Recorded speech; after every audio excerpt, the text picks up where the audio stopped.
வாழ்வில் வார்த்தை ஊழியங்கள் வழங்கும் இன்றைக்கான இறை வார்த்தை.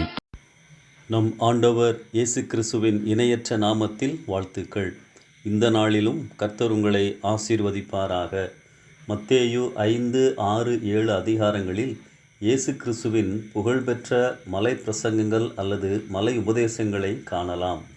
பரிபூர்ண ஜீவனை கண்டடைய வகை செய்யும் ஒப்பற்ற சத்தியங்களையே ஆண்டவர் இயேசு மலை பிரசங்கத்தின் மூலமாய் உபதேசித்தார். இயேசு கிறிஸ்துவின் போதனைகளின் அல்லது கொள்கைகளின் தொகுப்பு என்று கூட இந்த மலை பிரசங்கங்களை கூறலாம். இந்த மலை பிரசங்கங்களின் ஆரம்பத்தில் யாரெல்லாம் பாக்கியவான்கள் என்று இயேசு கிறிஸ்து பட்டியலிடுகிறார். இன்றைக்கு ஆரம்பத்திலே அவர் சொன்ன ஆவியில் எளிமையுள்ளவர்கள் பாக்கியவான்கள், பரலோக ராஜ்யம் அவர்களுடையது என்ற வசனத்தை தியானிக்கலாம். மத்தேயு 5:3 ஆண்டவர் இதை கூறுகிறார். மலை பிரசங்க அதிகாரங்களின் துவக்கமாய் இயேசு கிறிஸ்து பேசிய முதல் வசனமே மலை பிரசங்க சத்தியங்கள் முழுவதற்குமே ஓர் திறவுகோலாகும் என்று கருதுகிறேன். ஆவியில் எளிமையாக அல்லது ஏழ்மையாக இருப்பது என்பதற்குரிய உண்மையான அர்த்தம் என்ன?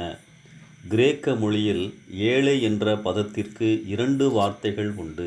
முதலாவது, ஏழை என்பவன் தன் வேலையை தானே செய்து கொண்டு சராசரியாக வாழ்கின்ற மனிதன்.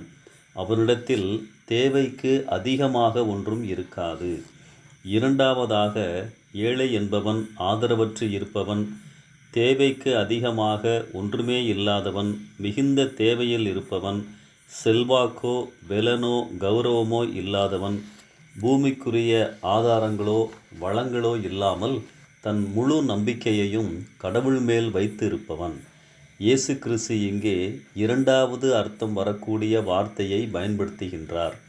எபிரேய மொழியில் தாழ்மையாக, வேறு உதவியின்றி முழுவதுமாக கடவுளையே நம்பியிருத்தல் என்பதை குறிக்க இந்த ஏழை என்ற வார்த்தையை பயன்படுத்துவார்கள். சங்கீதம் 34:6 இதே வார்த்தையை நாம் காணலாம். இந்த ஏழை கூப்பிட்டான், கர்த்தர் கேட்டு அவனை அவன் இடுக்கண்களுக்கெல்லாம் நீங்களாக்கி இரட்சித்தார். தன்னால் ஏதும் செய்ய இயலாது என உணர்ந்து முழுவதுமாக கடவுளையே சார்ந்திருப்பவர்கள்தான் ஆவியில் எளிமையானவர்கள். மத்தேயு 19:14 சிறு பிள்ளைகளை தடை பண்ணாதிருங்கள், பரலோக ராஜ்யம் அப்படிப்பட்டவர்களுடையது என பரலோக ராஜ்யத்தை சிறு பிள்ளைகளுக்கு ஒப்பாக இயேசு கிறிஸ்து கூறுகிறார். சிறு பிள்ளைகள் எல்லாவற்றிற்கும் பெற்றோரை சார்ந்து வாழ்பவர்கள், தானாக எதையும் செய்ய இயலாதவர்கள், நம்புகிறவர்கள். நாம் ஆண்டவருடைய பிள்ளைகள் என்றால் பெருமை இல்லாமல் தாழ்மையாக நம் சுய புத்தியை சாராமல் எல்லாவற்றிற்கும் இயேசுவையே அவருடைய பலத்தையே சார்ந்து வாழ்பவர்கள்தான் ஆவியில் எளிமையுள்ளவர்கள் என இயேசு இங்கே கூறுகிறார். பிரியமானவர்களே, நம் இயலாமையை உணர்ந்து முழுவதுமாக அவரை நம்பி அவரின் விருப்பத்திற்கு இசைந்து கீழ்ப்படிந்து வாழ்வதே ஆவியில் வாழும் எளிமையான வாழ்வாகும். இவர்களுக்குத்தான் பரலோக ராஜ்யம் என இயேசு கூறுகிறார். இந்த சிந்தனையோடு இந்த நாளை ஆரம்பிப்போம். கர்த்தர் உங்களை நடத்துவாராக. ஆமென்.